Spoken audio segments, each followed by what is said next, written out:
Bago ko simulan ng video na ito, gusto ko muna i-shoutout lahat ng new followers and subscribers natin sa Facebook at YouTube. Maraming salamat po sa inyong suporta sa aking mga contents. Mabuhay po kayo hanggat gusto nyo.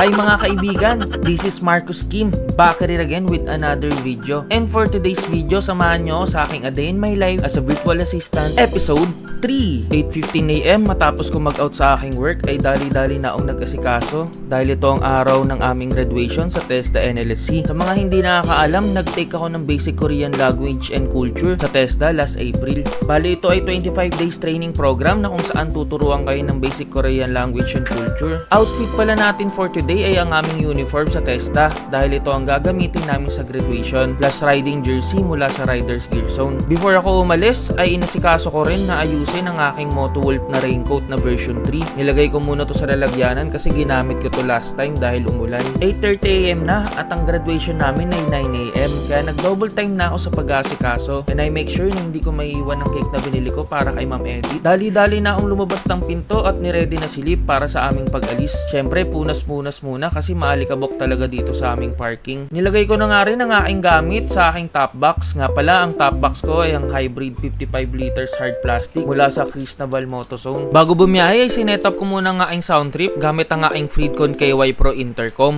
Pagdating ko rito sa water fan ay medyo matraffic dahil sa stoplight intersection. Kaya singit-singit muna tayo sa Getly. Hindi na nga natin naabutan ng green light kaya stop muna tayo dito sa intersection.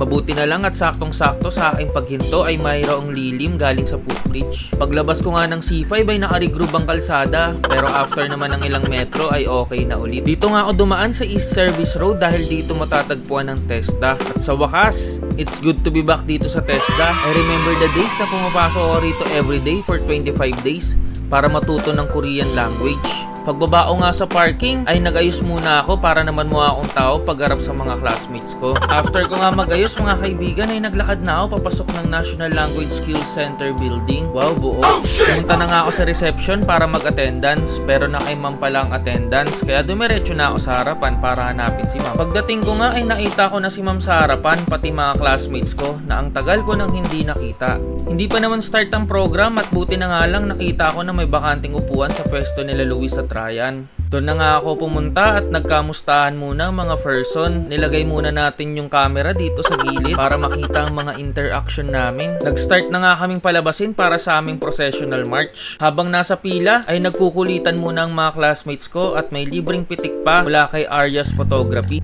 Pagkatapos ng march ay dumako na kami sa presentation of graduates. After nun ay nagsalita na ang guest speaker namin.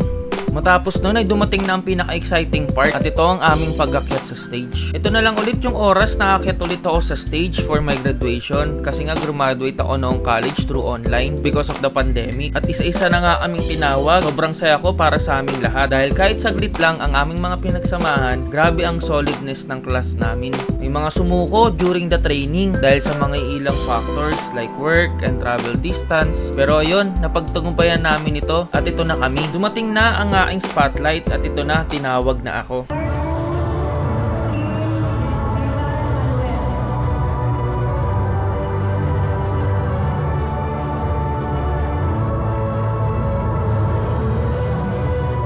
After ng awarding ay nag-o-taking pa kami. Matapos nun ay kumanta kami ng TESDA hymn at meron kaming graduation song. At ito yon.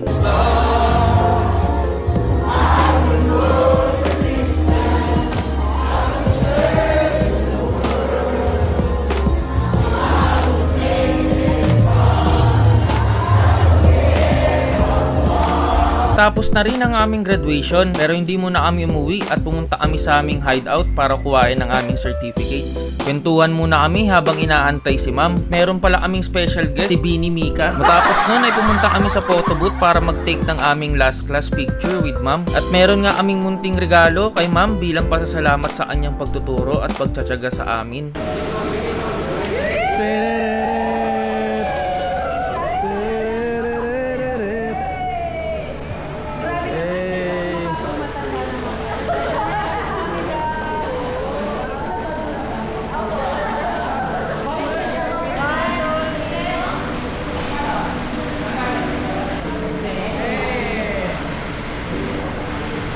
At dumating na ang oras para kami ay umuwi. Ito ang pinakamagandang ending with the Last Row Mafia. Shoutout pala kay Rich at Ate Mary Chris na wala that time kasi meron silang mga work. Bago matapos ang video na ito, maraming salamat sa lahat ng bumuo ng TESDA NLSC Korean journey ko. Salamat sa mga tawanan at ating pagtutulungan. Ang aking dalangin para sa lahat ay makamit natin ang ating mga pangarap sa buhay at mabigyan ng magandang kinabukasan ng ating mga pamilya. Iba't ibang edad, iba't ibang kwento, pero sa TESDA tayo nagkaroon ng malupit na samahan. At ayun lamang mga achinggo, hanggang sa muli, hindi ko kayo makakalimutan. Paalam, peace!